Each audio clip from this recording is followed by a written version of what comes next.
Kamusta mga tol? Mas lumakas pa ang Spurs ngayong season mga tol. Pang-champion na ba talaga tong Spurs na to? Bay, tirahin na natin niya. Pero bago yan, hatsara muna tayo. Focus lang sa goal.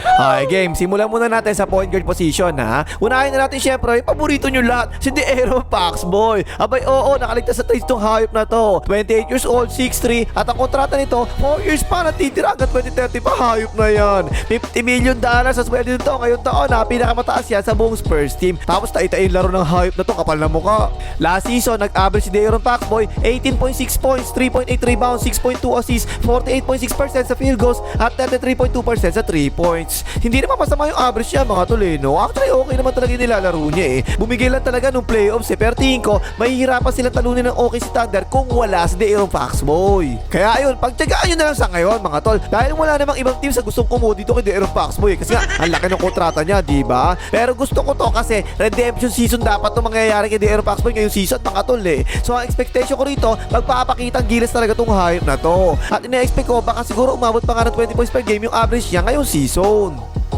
Tao syempre, andyan naman yung talaga paborito ng lahat ngayon, si Dillon Harper. Eto, nag-shine talaga to nung finals eh, no? Game 1, 16 points. Game 2, 15 points. Game 3, 13 points. Game 4, 21 points. At Game 5, 25 points. Hayop na yan. At meron pa nga pagkakataon doon na parang siya na talaga yung may kumpiyansa sa buong Spurs team eh. Eto, ang balita ng chismosa kong kapitbahay mga tol, right now daw, kontento pa rin si Dillon Harper na maging 6 man na lang sa Spurs. At si De'Aaron Foxboy pa rin yung first time nila. Pero actually, tingin ko ha, mas makakatulong pa nga yun sa kanya kasi kapag off the bench siya, diba? Pwede siya tumira talaga ng tumira kasi nakaupo yung mga starters eh. So mas mapapabilis pa actually yung development niya kapag ganon. Last season yung average niya 11.8 points, 3.4 rebounds, 3.9 assists, 50.5% sa field goals at 34.3% sa 3 points. Rookie lang yun mga tol ha. Sa 22 minutes per game kada laro. Pero nung playoffs mga tol, nag-level up talaga eh. 41 points per game na, 5.6 rebounds, 2.7 assists, 51.5% sa field goals at 33.3% sa 3 points in 26.8 minutes per game.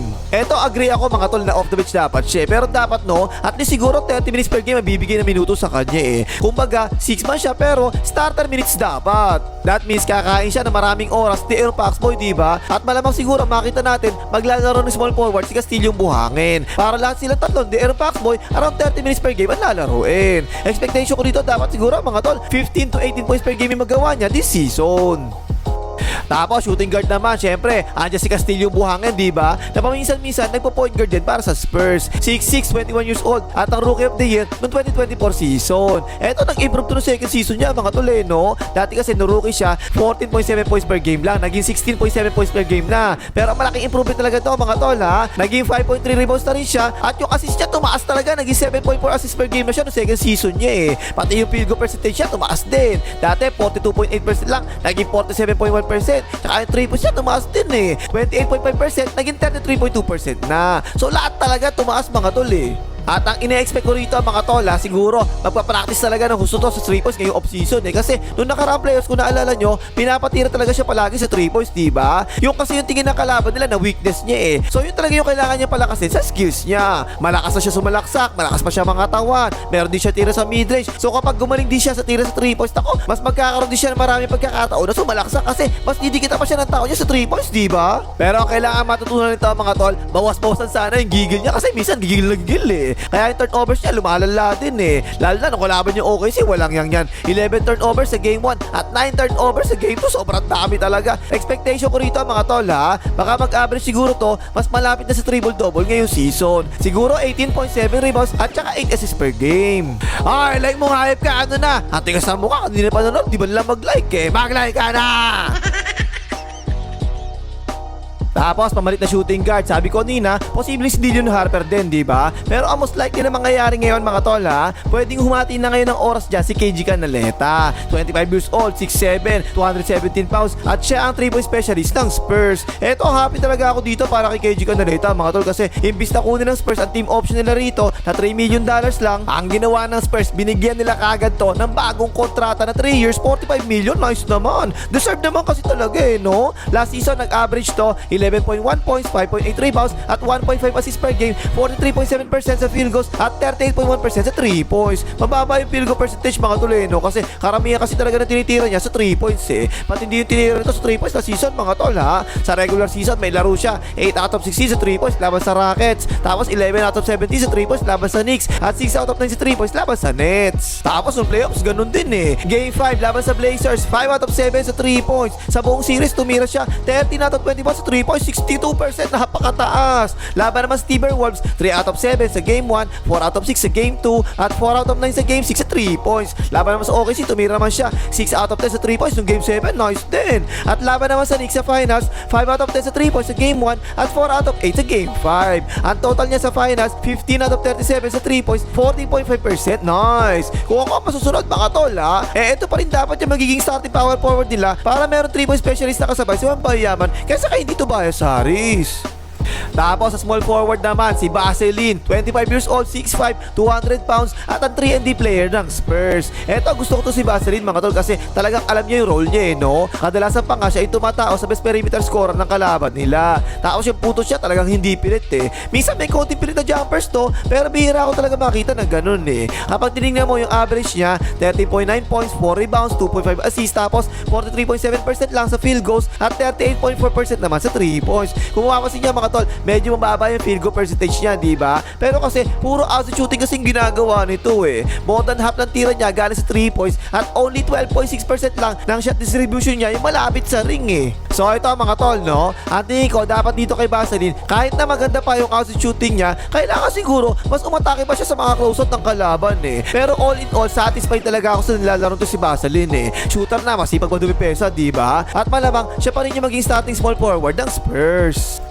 Tapos ang pamalit naman nila small forward, si legend Carter na Bryant pa. Eto no rookie season niya mga tol, ang average nito 4.2 points per game lang at 11.5 minutes per game lang. Pero dito talaga ako pinaka-excited sa lahat kasi 6'6" to, athletic pa, maganda pa yung katawan. Kung naalala niyo mga tol pinakawalan ng Spurs si Crayon Sochan dahil dito kay legend Carter na Bryant pa Kasi pwede nila ito palaruin ng power forward at small forward, di ba? Tapos minsan ginagamit nila ito pang-depensa sa best scorer ng kalaban nila. Tapos may 3-point shooting pa to. So eto mga tol no, dapat mag-practice talaga to ng todo ng 3-point shooting ngayong off-season Lalo-lalo na dun sa mga corners no. Kung gusto niya tumaas pa yung minuto niya ngayong season, kailangan talaga matapatan niya yung 3-point shooting ni KG Canaleta. Kasi overcrowded talaga ang Spurs sa position na to di ba meron pa kasi lang hindi Tobias Harris na pwede ring small forward Pero tingin ko, mapapasama pa rin naman siya ngayong season sa normal na 10-man rotation na ginagawa ng Spurs. Tapos power forward naman, eto, ang malaman na maging first team nila ngayong season, yung bago nila syempre si hindi Tobias Harris. 34 years old, 6'8" na stretch 4 to Last season, sa Pistons siya naglaro, natapos sa isa standing. Matinding pick up talaga to para sa Spurs mga tol kasi simula ng 2012 season pa lang, double digit na kagad yung average nito hindi na nagbabago Naglalaro palagi between 15 points hanggang 20 points per game. Yung average niya sa Pistons last season, 13.3 points, 5.1 rebounds, 2.5 assists, 46.9% sa field goals, at 36.8% naman sa 3 points. Eto tingin ko mas mapaparami siguro yung tira niya sa 3 points ngayong season. Kagaya siguro ng ginagawa ni KG Canaleta Pero meron naman kasi itong low post game mga tol no. At yun mismo yung wala sa Spurs last season, puro galing sa labas yung ginagawa nilang atake Pero for sure, nag-fit talaga yung skills nito sa style ng laro ng Spurs kasi legit na stretch 4 talaga to Actually, sa totoo lang mga tol, hindi ko masyadong gusto ang laro nito Pero simula kasi nung naglaro siya sa Pistons, nagbago talaga to, sumipag talaga to At yun lang yung hiling ko sa kanya ngayong season sana makasabay siya sa sipag tsaka bilis ng mga batang players ng Spurs. Commercial, pasok! Tapos, pamalit na power forward naman, si Keldon Johnson, ang 6 man of the year last season. 26 years old, 6'6", 220 pounds. Average niya no regular season, 13.2 points, 5.4 rebounds, at 1.4 assists per game. Tapos, 51.9% sa field goals, at 36.3% sa 3 points. Yan, maganda talaga yung average niya off the bench no? Pero I think, masasapawan na siya ngayong season ni Dillon Harper. Pero yung maganda kasi dito kay Keldon Johnson, mga tol, available palagi ito no? 2 years na, nilalaro niya, 77 games, tsaka last season, 82 games walang absent Kaya kapag wala si Wembayaman, di ba, malakas pa rin talaga yung Spurs Yun nga lang, nung playoffs na season, bumaba talaga yung laro niya Naging 7.7 points per game na lang, lalo na nung finals, naku po, 4.4 points per game na lang ginawa nito So kailangan makabawi siya sa playoffs ngayong season. Tapos syempre sa starting center, ang umubos ng cherry pear sa Mercury Drag, si Victor Wembanyama. 22 years old, 7'4", walang yamo laki. At ang defensive player of the year last season. Last season, third year niya sa NBA, ang average niya ha. 25 points, 11.5 rebounds, 3.1 assists, 2.4 turnovers, 1 steal, 3.1 blocks. Hayop na yan. Tapos 51.2% sa field goals at 34.9% sa 3 points. You know, nice diba? Tumaas yung puntos, tumaas yung rebounds, at bumaba yung turnovers, okay. Pati yung field goal percentage niya, tumaas din. Bakit naman kaya tumaas? Kasi nung second season niya, 8.8 na 3-point attempts per game, tinitira niya, ang dami talaga Pero last season, 5.5 na lang. Walang duda mga tol ha, nasa Victor Wembanyama ang isa sa pinakamagaling na player ngayon sa NBA. Siguro top 1 hanggang top 3 to At yung i-expect ko ngayong season kayong Wembanyama, itodo na natin. MVP tsaka defensive player of the year this season, kanya kataas. Abutin mo yan, Wembanyama ha? Kasi sigurado ako, mag-i-improve pa yan ng todo ngayong season. Ang wish ko lang dito kayong Wembanyama, maging healthy sana At mas gamitin pa sana niya yung laki niya sa loob. More assists tsaka low post sana dapat no? At di sana umabot ng 55% yung field goal percentage niya ngayong season. Better shot selection pa Wembanyama ha? Pero wala ka na talaga masasabi dito kasi ang laki pa nga na binigay yung discount sa Spurs dapat supermax contract dapat yan So kailangan makabalik kayo ng finals tapos ibaldog mo lang yung mga free throw mo tapos ipasa mo sa likod ni Castillo buhangin yung bola para masayo yung kalaban. Tapos pamalit na sentro, syempre si Corneto, 31 years old, 7'1". Last season ang average niya 6.5 points, 6.1 rebounds, 1.9 assists per game at 1 block per game sa 21 minutes lang sa loob. Eto okay dito sa akin si Corneto mga tol Yun nga lang, limited kasi yung opensa niya no? Pero at least legit na defensive player naman to tsaka healthy palagi. Mataas din yung field goal percentage niya kasi nga puro galing lang sa loob yung tira niya All in all, good backup center talaga to para kay Wembanyama.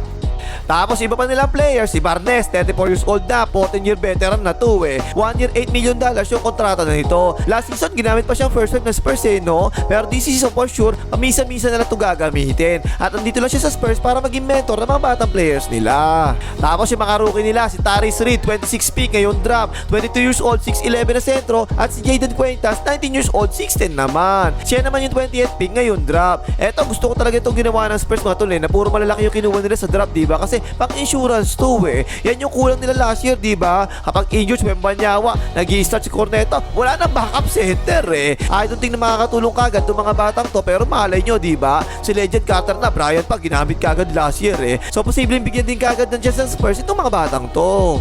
So ayun mga tol, no? Tingin ko, mas lumakas talaga ang Spurs ngayong season kasi kita nyo naman wala namang nawala sa roster nila last year Tapos ang dagdag pa, si Hindi Tobias Harris, legit yan. Starter pa nga ng Pistons yan last season At nakako pa sila ng dalawang matatangkad na rookie pang backup kay Wembanyama at kay Corneto. Kung hindi man ngayong season mga tol, sigurado ako in the next 3 seasons makakapag-champion talaga ang Spurs. Itagaan nyo pa sa rocket ship na paniliparan ni Baby M sa space. Okay na Pahimakas, malay kayo makita ng Baby M.